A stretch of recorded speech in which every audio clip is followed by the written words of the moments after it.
Welcome to the Wonder Fungi Podcast. Today we are jumping headfirst into one of the most, well, frankly, one of the most frustrating paradoxes in modern policy on public health. It really is. It's a comparison that when you really strip away all the history, all the cultural baggage, and just look at the cold, hard data, it just reveals this staggering hypocrisy. It's right there at the heart of our entire drug control system. And that's exactly why our mission for this deep dive is, well, it's pretty clear and it's meant to be provocative. We're going to compare the actual measured harms of alcohol and psilocybin, magic mushrooms. Right. We really need to get to the bottom of why one substance, one that demonstrably kills thousands every year, costs society billions, and creates severe physical dependence. Why is that one legal? Not just legal, celebrated. It's everywhere. Celebrated and universally available, while this other substance, one that is biologically non-toxic and is now showing a just profound promise in treating mental health conditions, that one is locked away. Locked away in Schedule 1. The highest possible federal restriction. Schedule 1, I mean, that's the classification for things that are supposed to have a high potential for abuse and absolutely no accepted medical use. So to even start to unpack this, we have to set a baseline, a scientific one. Yes. We're not interested in anecdotes or, morality tales. No. This is all about rigorous, data-driven analysis of real-world harm. Okay, so where do we even begin with that? How do you quantify harm scientifically? You start with what's basically the gold standard for comparing drug harms. It's a model called the Multi-Criteria Decision Analysis, or MCDA. The MCDA model. Right. I've seen that referenced. It's the one from Professor Nutt's group, isn't it? That's the one. Professor David Nutt and his colleagues at the Independent Scientific Committee on Drugs. And this wasn't, just a simple survey. It was this incredibly sophisticated approach designed to quantify the total damage a substance does. Okay, so how rigorous are we talking? Because again, harm just sounds so subjective. Is it just about deaths, or is it broader? Oh, it's so much broader. They took 20 different psychoactive substances, everything from, things like alcohol and tobacco, all the way to heroin, methamphetamine. Not the spectrum. The whole spectrum. And they scored them across 16 distinct criteria. And to make sure it was objective, they brought in a panel of experts from all these different fields. Like who? Toxicologists, pharmacologists, addiction psychiatrists, forensic scientists, basically anyone who understands a piece of the puzzle. And they all assign the scores. 16 criteria. Yeah. That's pretty comprehensive. How did they even structure that? What are those harms? Well, they split them into two big buckets, which is really the key to understanding why the final ranking looks the way it does. Okay. First, you have the harms a drug does to the individual. Right. Stuff that directly affects the user. And there were 9 criteria there. Things like addiction potential. Yeah, dose. Risk, exactly. Yeah. Drug-specific mortality, dependency, drug-related impairment of mental functioning, of physical functioning, specific injuries, even the risk from injecting it, all of that. Okay, so that's the personal harm. What's the second bucket? The second bucket is where the damage really radiates outward. It's the societal impact. So this is where the complexity really comes in, the ripple effect. Precisely. This part had 7 criteria focused on harm to others. And this is stuff like crime related to being intoxicated, family disruption, loss of relationships, environmental damage. Environmental damage. Yeah, from production and waste. And then the big ones, the economic costs and the costs to the justice system, policing, all of that. I have to push back a little on the method here. How can a committee objectively score something like family disruption? I mean, isn't that inherently subjective? That's a fair question, and it really gets to why the MCDA is so respected. They used a method called a Delphi technique. Yeah. So the experts would score the criteria over and over again based on all the available data, epidemiological reports, clinical studies, sociological data, and then they'd come together in rounds to build a consensus and refine those scores. So they're anchoring these sort of softer harms in real-world data. Exactly. For something like family disruption, they're looking at the number of domestic violence incidents linked to a substance or child welfare cases, or the data from addiction clinics on relational harm. So yeah, no metric is perfect, but this model uses these huge population-level impacts and economic numbers to ground it all in data. It's worlds away from just, political opinion. Okay, that makes sense. Let's get to it then.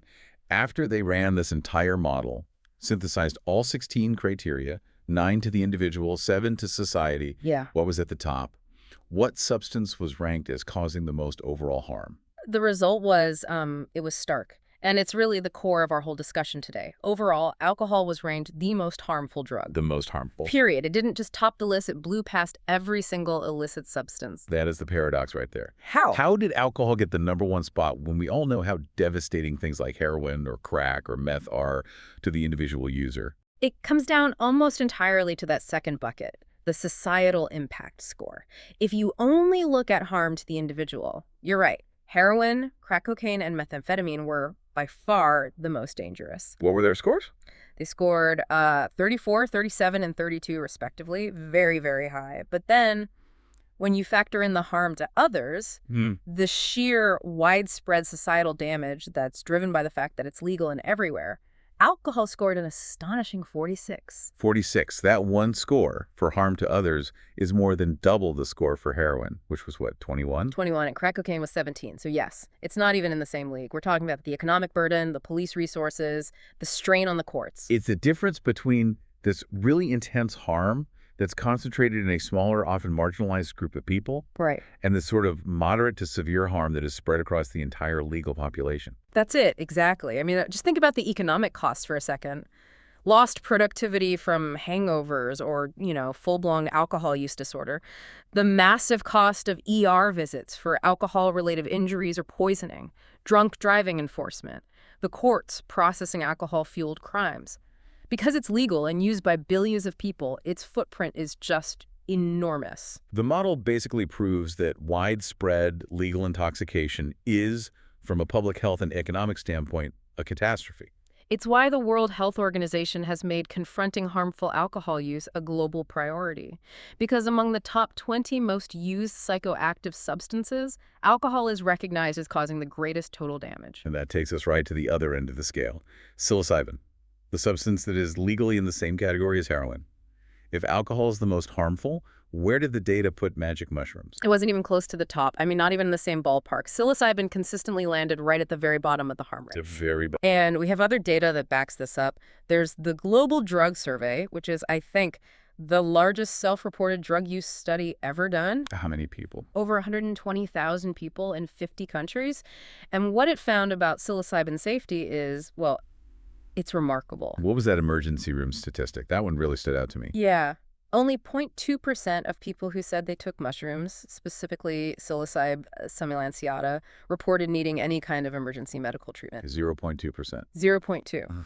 I mean, compare that to the numbers for alcohol, which make up this massive chunk of all drug-related ER visits. According to this huge survey, psilocybin is reportedly the safest of all recreational drugs. Safer than cannabis, safer than alcohol. That 0.2% number is just staggering. And that is the core tension here, isn't it? The most harmful drug is completely normalized and legal, and the statistically safest drug is criminalized as Schedule 1. So now we have to move from this big picture societal data down to the micro level, to the physiological facts. Can these things actually kill you? Right. The lethal dose reality. So yeah, let's shift gears now into acute danger. We're calling it the lethal dose reality. The question is simple. Can a single non-therapeutic dose of this stuff physically kill an otherwise healthy person? This is where the chemistry, the pharmacology, it just drives a massive wedge between these two. And to talk about acute toxicity scientifically, we have to bring in the concept of the median lethal dose, or LD50. Okay, so what is LD50 for anyone who doesn't know? It's the standard measure. It's the dose that's required to kill 50% of a test population, usually lab animals. And it's measured in milligrams of the substance per kilogram of body weight. So a low LD50 means something is very toxic. But as we talked about when we were prepping for this, just looking at LD50 by itself can be kind of misleading, right? Especially with psychoactive drugs. Exactly. A drug's effective dose might be tiny, so the lethal dose could seem really far away, even if the substance is actually quite toxic. So what's the better metric? The critical metric isn't just LD50, it's the safety ratio. Some call it the therapeutic index. Right. And to get that, you divide the LD50 by the ED50.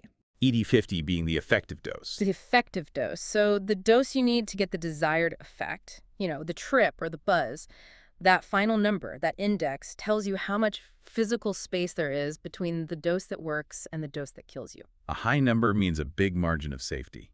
A low number means you're playing with fire. You're playing very close to the danger zone. And the sources confirm, these safety ratios can vary by a factor of more than 100 between different drugs. So that ratio is the key to gauging the real acute danger of a substance when people are actually using it. Absolutely. So let's start with psilocybin, which has almost negligible acute toxicity. What are the actual numbers for psilocybin? While psilocybin has the least direct physiological toxicity of a whole bunch of common hallucinogens and abuse substances, the oral LD50 in mice is reported at 280 milligrams per kilogram. Okay, 280 milligrams per kilogram. How do you translate that to a human context? What's a typical dose? A typical recreational dose of pure psilocybin, we're talking the molecule itself, might be somewhere between 10 and 30 milligrams for, say, a 70-kilogram person. That's about 155 pounds. Okay, so 30 milligrams for the effect versus what would the lethal dose be for that same person? Well, 280 milligrams per kilogram for a 70-kilogram person. Yeah. You're talking about 19,600 milligrams, 19.6 grams of pure psilocybin. 30 milligrams versus nearly 20,000 milligrams. That is a gigantic gap. It's an astronomical safety ratio. And this is where that dump truck analogy really comes from. Right. The sources all confirm that psilocybin has this remarkably high therapeutic index. A lethal dose would mean you'd have to eat hundreds of times the normal recreational dose. You'd have to physically consume such a ridiculously large amount of actual mushroom. Your body would just reject it. Long before you got anywhere near a toxic level, your digestive system would just say no. Severe nausea, vomiting. Yeah. The body protects itself. So there's a physiological barrier. You literally can't eat enough of it fast enough to kill yourself, which is why I'm guessing there are no confirmed deaths from just psilocybin. In an otherwise healthy person from psilocybin alone, that's correct. No confirmed deaths. Okay, now contrast that with alcohol, with ethanol. It's a completely different story. This is a substance whose physiological mechanism is practically designed to shut down your central nervous system, and its effective dose is frighteningly close to its lethal dose. So what's the acute toxicity data for alcohol? The oral LD50 for ethanol in rats is 7,060 milligrams per kilogram. Wait, 7,060? That's way higher than psilocybin's 280. That sounds safer. At face value, yeah, the number is much bigger, but, and this is the critical point, the effective dose for alcohol is also extremely high. For that same 70-kilogram person to feel that buzz, that relaxed state, they might drink around 33 grams of pure ethyl alcohol. Which is what, like 2 or 3 drinks? 2 or 3 standard drinks, yeah. Okay, so if the lethal dose is roughly 7 grams per kilogram, that 70-kilo person hits the LD50 mark at around 490 grams of pure alcohol. Right. And since a standard drink has about 14 grams of alcohol, we're looking at roughly 35 standard drinks in a short period of time to hit that potentially fatal dose. So the ratio is 35 drinks to kill you versus 2 or 3 to get the effect. That is a very, very narrow therapeutic window. That gap is just shockingly small, especially when you compare it to psychedelics, where the ratio is in the hundreds, even thousands. Acute alcohol poisoning just leads to this severe central nervous system depression. You stop breathing. You can fall into a coma, you stop breathing, and you die. And unlike with psilocybin, we have grim, verifiable, real-world stats on this happening year after year. We absolutely do. The stats show that every single year, about 300 people in the United States die directly from an alcohol overdose. That's just from drinking too much too fast. And that's not even counting the times that's a contributing factor. Exactly. It's considered a contributing cause in at least twice that many overdose deaths. The sources explicitly state that alcohol is more acutely lethal than many other commonly abused drugs. And that leads to this other critical factor that I think gets ignored a lot. Alcohol as a co-intoxicant. It's not just that it's dangerous on its own. It makes almost everything else more dangerous. 100%. When toxicologists look at overdose fatalities, cases involving opioids, benzodiazepines, even stimulants, the vast majority of them involve 2 or more substances. And one of them is almost always. Almost invariably, one of them is alcohol. As a CNS depressant, it just has this dangerous synergy with other depressants. It dramatically increases the risk of respiratory failure. It is the common thread in so many tragic outcomes across the entire drug spectrum. So just to sum up this section, one substance is physiologically non-toxic, basically impossible to overdose on. The other one, the legal, celebrated one, kills hundreds of people every year from acute overdose alone. This moves us from the acute risk to the chronic risk. What happens inside the brain when you use these things repeatedly? And why is quitting one of them so much more dangerous than quitting the other? And that's where we get into the neurochemistry. We've established this massive difference in acute toxicity. Now let's dig into the second major difference in harm. Physical dependency. Specifically, how chronic alcohol use completely rewires the brain's regulatory system to the point where just quitting can be deadly. This is a really deep dive into neurochemistry, and it's what explains why alcohol addiction is a physical dependence disorder with a huge withdrawal risk, and psilocybin just isn't. So alcohol is a central nervous system depressant. What's it doing in the brain? Its primary target is the GABAergic system. GABA. Gamma-aminobutyric acid. That's the main inhibitory neurotransmitter, right? So it calms things down. That's right. You can think of GABA as the brain's master brake pedal. It regulates how excitable your neurons are. It controls anxiety. It helps you sleep. And when you drink alcohol, you are basically slamming your foot down on that brake pedal. How does it do that? It selectively potentiates the GABA A receptors. So it doesn't just turn them on by itself, but when GABA binds to the receptor, alcohol makes its effect much, much stronger and lasts longer. And what's happening at the cellular level when that GABA receptor gets potentiated? Well, the receptor is an ion channel. When it's activated, it opens up and it lets all these negatively charged chloride ions flood into the neuron. Negative ion. And that influx of negative charge makes the neuron hyperpolarized, which is just a fancy way of saying it makes it chemically much less likely to fire an electrical signal. So that's the inhibitory effect. That's the relaxation, the sedation, the loss of coordination. And eventually the unconsciousness if you drink enough. That's the direct cause. Okay, that's the short-term effect. But the brain is incredibly adaptive. What happens if you're putting that much inhibitory pressure on it day after day for years? The brain is always looking for balance, for homeostasis, so it sees this constant artificial boost to its braking system as a major imbalance, and it says, okay, if we're getting all this outside help with braking, we don't need our internal brakes to be so sensitive. So it starts to weaken its own braking system. It begins a process of downregulation, and that is the absolute heart of neuroadaptation. It's what leads to physical dependence and tolerance. What does that downregulation actually look like in the brain? Is it physically changing things? Oh, absolutely. Chronic alcohol exposure forces these profound compensatory changes in the physical structure of the receptors themselves. The brain literally changes the recipe for the GABA A subunits it's building. Wow. So you start seeing decreased expression of the subunits that are normally associated with strong inhibitory function subunits like alpha-1, alpha-2, alpha-3, and alpha-5. And at the same time, it starts building more of the subunits that are less sensitive to GABA and maybe even less sensitive to alcohol itself. So the brain has physically rewired its own machinery. It's now operating under the assumption that it will always have this high level of inhibition coming from an outside source, from the alcohol. Precisely. And that is setting the stage for an absolute disaster. Because when the alcohol is suddenly taken away, the person tries to quit or they run out, you've removed that external brake, but the brain's own natural braking system is still massively weakened and physically altered. So you go from constant heavy braking to no brakes at all. You go into a state of severe neural hyperexcitability, the brain just goes into overdrive, and that manifests as alcohol withdrawal syndrome, or AWS. And the sources said, what, about half of all people with chronic alcoholism will get withdrawal symptoms? About half, yeah, upon reducing use. And the severity of that is just terrifying. It really is. The symptoms progress in stages. You know, first you get the shakes, high anxiety, maybe 6 to 12 hours out. Then you might get alcoholic hallucinations.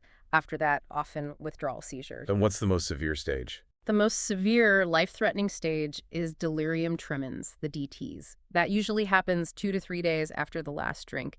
And that's severe confusion, psychosis, fever, just profound autonomic instability. And the mortality risk with DTs is, it's shockingly high. It is. Even with top-tier modern medical care, the mortality rate for people who develop severe symptoms, including DTs, is still substantial. If it's untreated, up to 15% die. 15%.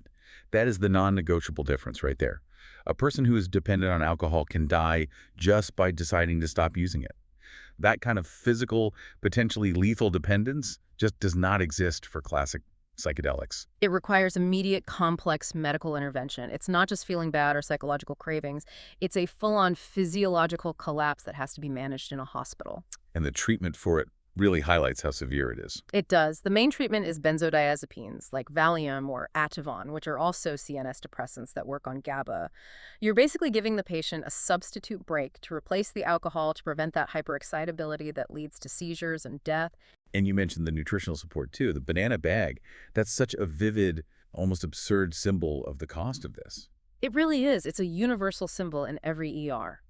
Chronic alcoholics are often just profoundly malnourished because alcohol messes with nutrient absorption. So you have to prophylactically give them B vitamins, thiamine, folic acid, pyridoxine. Why thiamine specifically? A severe thiamine deficiency can lead to Wernicke-Korsakoff syndrome, which causes irreversible brain damage, memory loss, and can be fatal. So this cocktail, often delivered in that bright yellow 5E bag, is essential. We have normalized a substance that requires a dedicated, colorful, emergency medical intervention just to stop people from dying when they try to quit. It's a devastating clinical reality. And yet, the alternative psilocybin, with no known physical dependence, no lethal withdrawal, is in the most restrictive category possible, which brings us right to the institutional hypocrisy. The legal framework that allows this whole contradiction to exist. So this all brings us to the regulatory disconnect. I mean, despite everything we've talked about, the lack of acute toxicity, no physical dependence, no life-threatening withdrawal, psilocybin is classified by the DEA as Schedule 1. And just to reiterate, Schedule 1 means two things have to be true: a high potential for abuse and no currently accepted medical use. And psilocybin was put there back in 1970 when the Controlled Substances Act was passed. What was the scientific basis for putting it there? I mean, were pharmacologists in the room measuring LD50s and looking at dependence profiles? Not at all. The sources are absolutely clear on this. The classification was driven by, quote, severe social restrictions and a societal backlash against the counterculture of the 1960s. So it was a reaction. It was fundamentally reactionary and political. It was fueled by sensationalism and fear, not by any kind of evidence. And that kind of fear-based scheduling, it really just followed a pattern that was already deeply set in U.S. policy, didn't it? It did. It's critical to remember that U.S. drug control laws, even the ones that came before, like the Harrison Act in 1914, they rarely came from a place of public health. Historically, they were often tools for socioeconomic control of minority groups. The sources really emphasize that the initial drug scheduling had, neither public health, nor pharmacology, nor any real attempt at harm quantification as its foundation. It was ideological right from the start, which makes that what-if scenario so compelling. If alcohol were a brand new beverage, invented today and submitted for approval, what would happen? It would fail instantly. I mean, can you imagine going to the FDA today with a product proposal? Okay, so we have this new drink. It has a high acute toxicity. It will kill hundreds of people a year from overdose alone. The effective dose is dangerously close to the fatal dose. Right. And it creates a physical dependence so severe that quitting it without medical supervision has a 15% untreated mortality rate. It would be rejected out of hand. It would never be sold as a food, a beverage, or a drug. At best, it would be a highly restricted prescription medication, probably Schedule 2 or 3 because of its addiction potential. But because alcohol has been grandfathered in by culture and history and, taxes, its profound harms are just accepted. They're internalized as acceptable risks.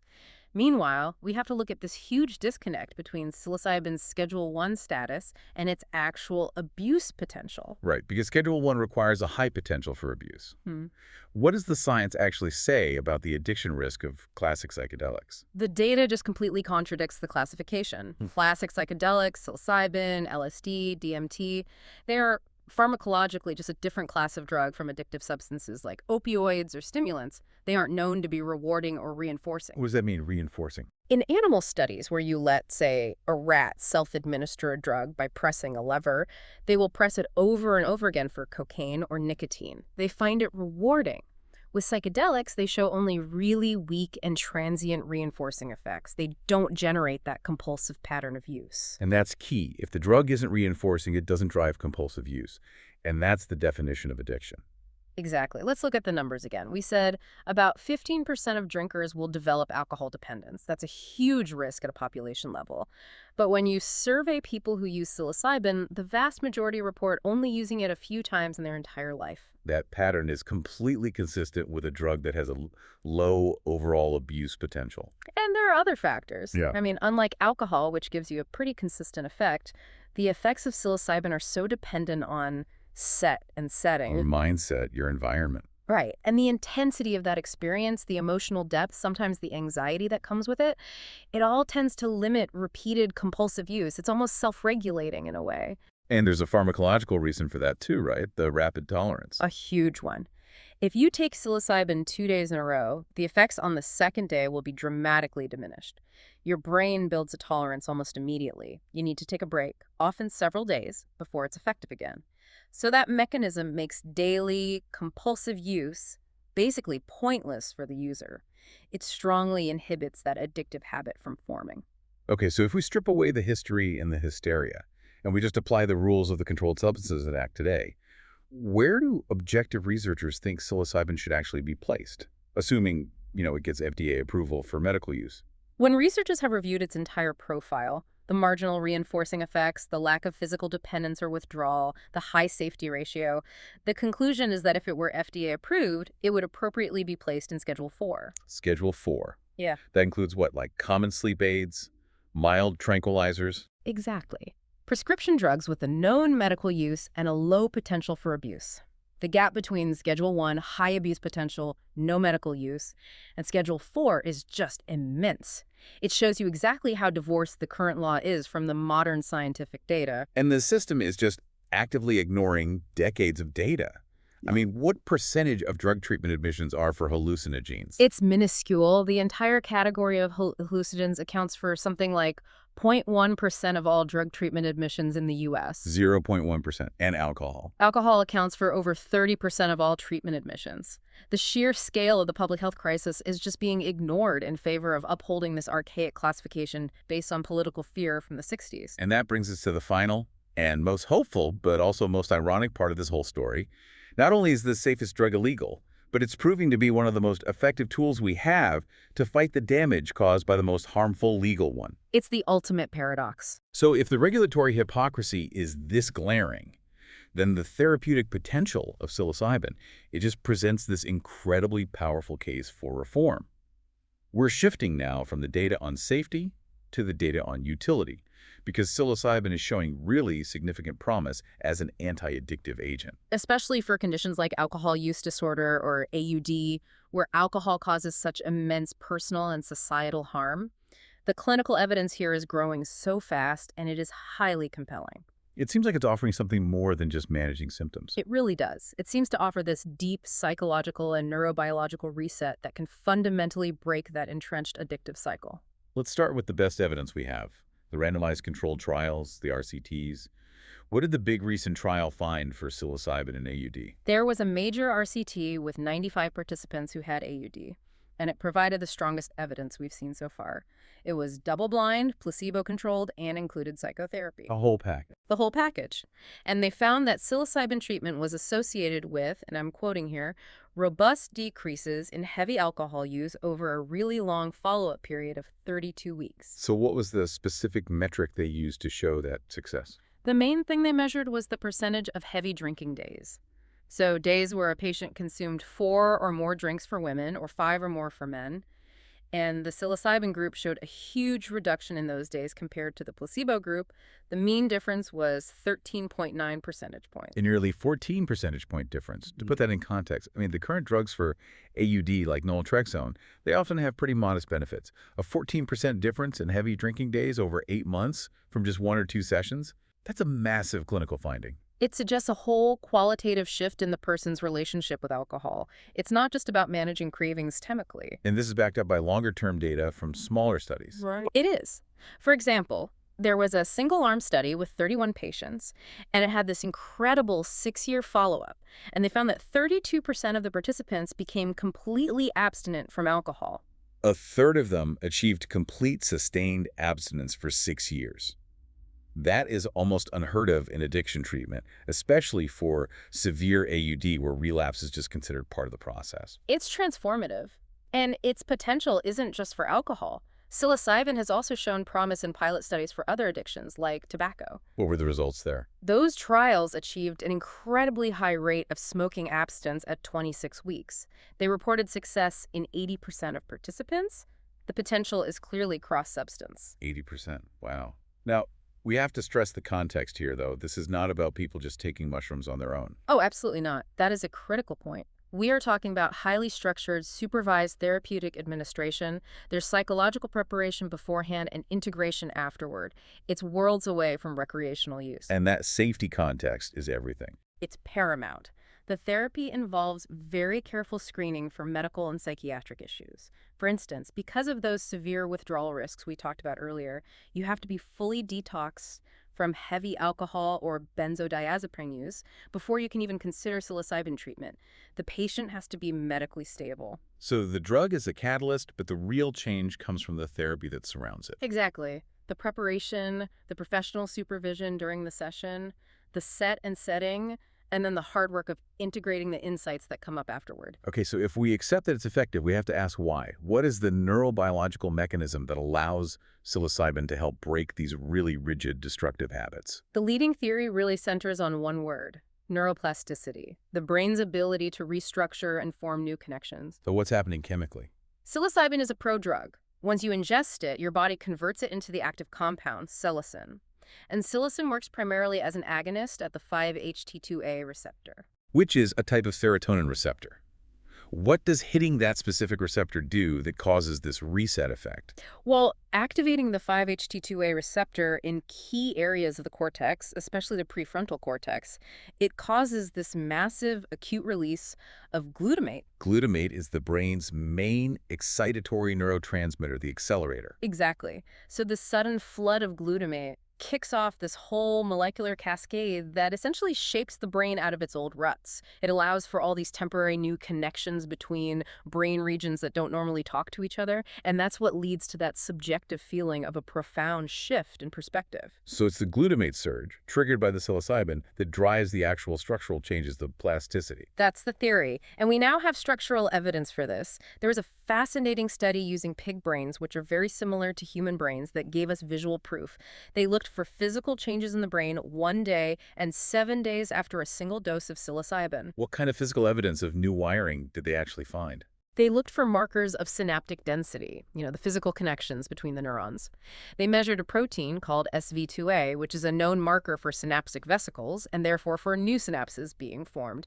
And the results were just incredible. Where did they see these changes? They saw significant increases in SV2A in the exact regions that are crucial for executive function and emotional regulation. Like the hippocampus and prefrontal cortex. Exactly. The hippocampus, which is critical for memory and emotion, and the prefrontal cortex, which is responsible for higher order control, decision-making, and stopping compulsive behavior. For instance, they found a 9.24% higher level of SV2A in the hippocampus 7 days after the psilocybin dose. So that's proof. A single dose isn't just a temporary experience. It is literally generating new hardware in the brain. It's increasing the physical capacity for communication in the very parts of the brain you need to break down rigid addictive patterns. This structural and functional neuroplasticity is believed to be the foundation of its anti-addictive power. By temporarily disrupting those old entrenched pathways, the automated habits of addiction, and then physically building new, healthier connections, it lets the person literally reorganize how they see their addiction and their place in the world. It is the ultimate irony, isn't it?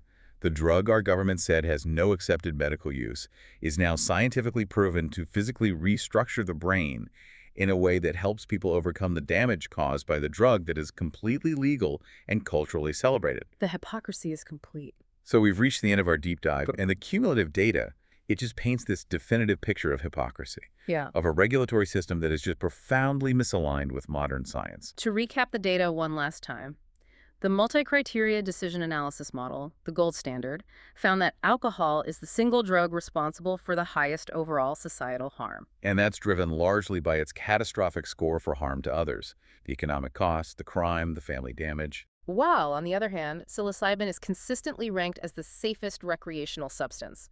It has negligible acute toxicity risk and zero potential for a life-threatening physical withdrawal. And the result of all that data is this massive contradiction. The drug causing the most harm, alcohol, is legal, while the drug ranked safest, the one showing this robust anti-addictive and neuroplastic potential, psilocybin, is stuck in Schedule 1. And it's stuck there based on this archaic classification system that's rooted in political fear from the 1960s, not on any objective modern scientific evidence. The regulatory framework is actively protecting a highly toxic, highly addictive substance, while at the same time, it's impeding research into a non-toxic one that could actually treat the damage caused by the legal one. If Psilocybin were classified based on its actual risk profile, its marginal reinforcing effects, its lack of physical dependence. It would belong in Schedule 4, no question. This whole journey through the data just clarifies why the policy is failing the public. It makes such a powerful argument that our risk assessment has to be driven by data, not by cultural familiarity or historical bias. And this brings us to one last provocative thought for you, the listener. Yeah. The source material really highlighted how our perception of danger is so often skewed by how familiar we are with something. Like driving a car versus flying in a plane. Exactly. We accept the risk of driving. Even though statistically it's far riskier than flying, the danger is just normalized because it's everywhere, it's ubiquitous. We accept the familiar danger, but we fear the unknown, and especially the criminalized. Right. So we have to ask ourselves, how much of our collective acceptance of alcohol's harm is just influenced by its legality? We see it on every street corner and every movie, so we perceive it as safe. And on the flip side, how much of our deep cultural fear of psychedelics is just a product of decades of intense criminalization and government suppression? True evidence-based policy means we have to confront those deeply ingrained but statistically baseless perceptions of risk when we look at the core data. Thanks for listening. Don't forget to like and subscribe to Wonder Fungi.